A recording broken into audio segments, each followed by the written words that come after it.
আস্তে আস্তে আস্তে বাবা, দাদন আস্তে আস্তে। দেখো এখানে কিন্তু নেতা সাহেব আছেন, সার্জিস আছেন, তোমরা ধৈর্য ধরো, ধৈর্য।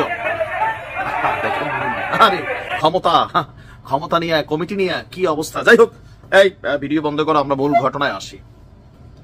আমাদের ব্লুটুথ বয় সার্জিসের উপস্থিতিতেই সার্জিসের সামনে দফায় দফায় মারামারি, মানে 2-4টা সার্জিসের উপর পড়ে যেত যে নমুনা ছিল। ঘটনার প্রেক্ষাপট হচ্ছে আওয়ামী লীগকে নিষিদ্ধকরণ নিয়ে তোমরা সভা সমাবেশ করবা, তোমরা আওয়ামী লীগকে নিষিদ্ধ করতে আইসা নিজেরাই যে পরিমাণ কিলাকিলি করে নিজেদের এনার্জি হারাচ্ছ, হাত পা ভাঙ্গাভাঙ্গির ঘটনা ঘটছে। আইন ঠিক মতো চললে তোমরা একে অন্যের বিরুদ্ধে মামলা করলে যা ঘটবে, আওয়ামী লীগকে নিষিদ্ধ করা সম্ভব হবে। ঘটনার প্রেক্ষাপট হচ্ছে বগুড়ায় আওয়ামী লীগকে নিষিদ্ধের দাবিতে জাতীয় নাগরিক পার্টি এনসিপি আয়োজিত সমাবেশে বৈষম্য বিরোধী ছাত্র আন্দোলনের দুই পক্ষ, যারা নেতা কর্মীরা আছেন, নতুন নেতা হয়েছেন, এত জীবন মানে অন্যদের পিছনে পিছনে স্লোগান দিতেন, হঠাৎ করে সব নেতা হয়েছে। নেতা হওয়ার পরে কি হয়েছে, মানে কার থেকে কে কত বড় নেতা, কার কত অনুসারী, আর লোকাল একটু পাওয়ার টাওয়ার আছে, বিভিন্ন জায়গায় গাড়ি টাড়ি ফ্রিতে পাওয়া যায়, তারপর হচ্ছে টাকা পয়সা মাশাআল্লাহ ভালো কামানো যায়। এই সুযোগগুলা পোলাপাইন কেন ছাড়বে অল্প বয়সে? তো এগুলো নিয়ে দফায় দফায় মারামারির ঘটনা।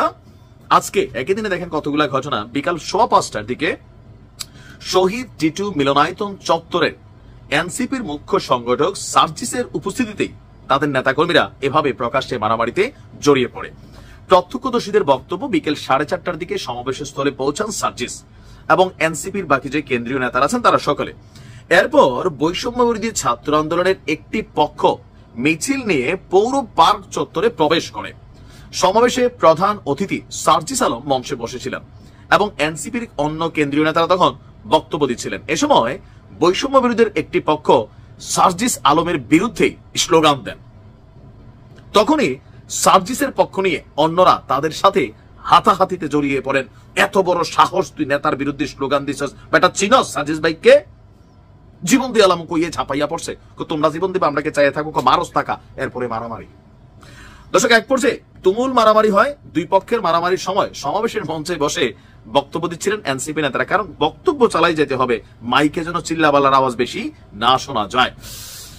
কেন্দ্রীয় যুগ্ম সদস্য সচিব তাহসান রিয়াজ সহ আরো বেশ কয়েকজন তারা 1 মিনিটের মতো করে বক্তব্য দেন, আর সার্জিস আলম 4 মিনিটের বক্তব্য দিয়ে দ্রুত মঞ্চ থেকে নেমে চলে যান, কারণ পরিস্থিতি ভালো না, কখন কোনটা এসে উপরে পড়ে।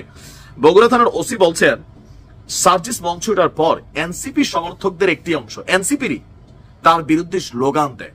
অপর অংশ বাধা দিতে গেলে দুই পক্ষের মধ্যে হাতাহাতি হয়।